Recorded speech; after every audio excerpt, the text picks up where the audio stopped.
I didn't come here to be popular.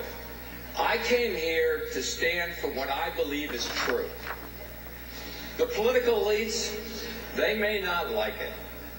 The liberal media can keep hating on me, but I'm still standing, unapologetic and unflinching in defense of our individual freedom.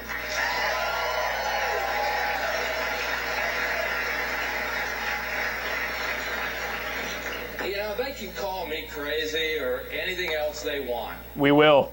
But NRA's nearly 5 million members and Americans' 100 million gun owners will not back down, not ever. I promise you that.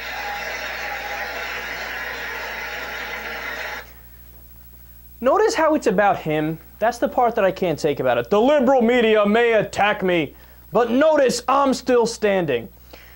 You want to know who's not standing? This is a headline just from today from Huffington Post.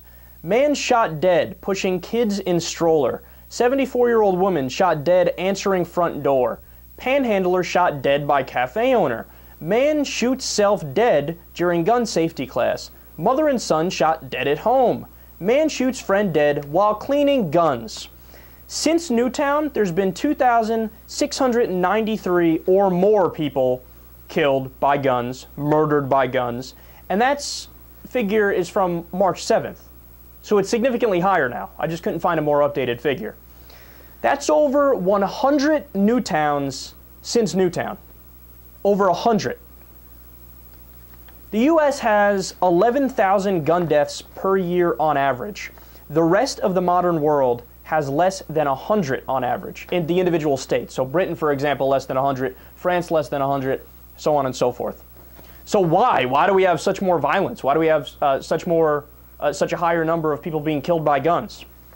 Well, maybe it has something to do with the fact that we are swimming in a sea of guns. There's at least 300 million guns in the United States. That means that there's almost as many guns as there are people in the United States. Let's continue. The Second Amendment, our Second Amendment, it's not just words on parchment. It's not some frivolous suggestion from our founding fathers to be interpreted by whim. It lies at the heart of what this country was founded upon. Our founding fathers knew that without the Second Amendment and that freedom, all of our freedoms could be in jeopardy. Our individual liberty is the very essence of America. It's what makes America unique. If you aren't free to protect yourself when government puts its thumb on that freedom, then you aren't free at all. But they insult, they denigrate, they call us crazy for holding fast to that belief. In their distorted view of the world, they're smarter than we are. Yeah, we are. They're special. They're more worthy than we are. They know better than we do. Yeah. So you want to know why I know better? Because I actually studied history, right? So this is the way the Republican mind works. They go, the Second Amendment is right to bear arms, end of discussion.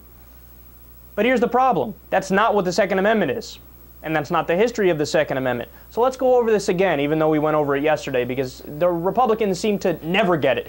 And Ted Cruz did it yesterday, too, with Dianne Feinstein. You know, the Second Amendment says right to bear arms. Isn't that the end of the discussion? Nailed it. Got you. Wrong. So the Second Amendment provides, quote, for a well-regulated militia,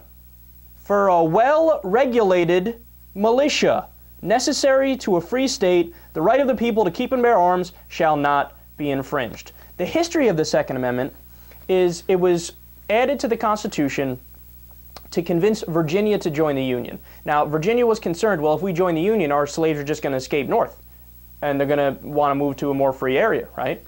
So they said, all right, look, we'll put the Second Amendment in, and what the Second Amendment will do is it will allow you, Virginia, to have state militias that allow you to make sure your slaves don't escape north.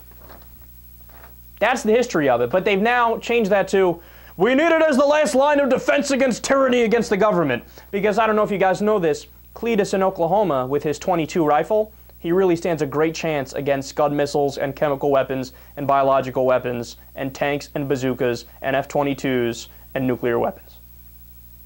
Totally a fair fight. Totally a fair fight. No, but that's the thing. They make up their history. Now, I didn't know about the Virginia thing, but then I researched. And when you research, you learn shit. So, but I'm not done yet. So, the Supreme Court also knows about that first sentence in the Second Amendment. They're well aware of it. And they also know that when the founders wrote the Second Amendment, there was muskets.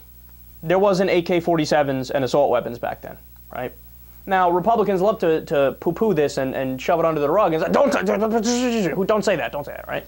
Yeah, but it's the truth. And also, when the Constitution was written, we had to worry about Indians and the British and the occasional wandering bear. You know, times have changed a little bit. I don't know if you guys know that. But there were only muskets. There were only muskets back then. So the Supreme Court knows this. And that's why in 2008, the Supreme Court found even Justice Scalia, arguably the most Republican judge in the history of the Supreme Court, even he says, yeah, the federal government is allowed to regulate assault weapons and stuff like that. What's that, Antonin? I can't hear you. Yeah, they're allowed to regulate assault weapons. Oh, okay, that's nice. Say it louder next time. I want everybody on the Republican side to hear you. And also, in 1994, when the first assault weapons ban passed, the NRA didn't even sue. Why? Because every legal counselor they talked to told them the same thing. Dude, you're not going to win. You don't waste your time, your money, and your resources going to court. You're going to lose. Look, man, the Democrats need to start framing this issue for what it is.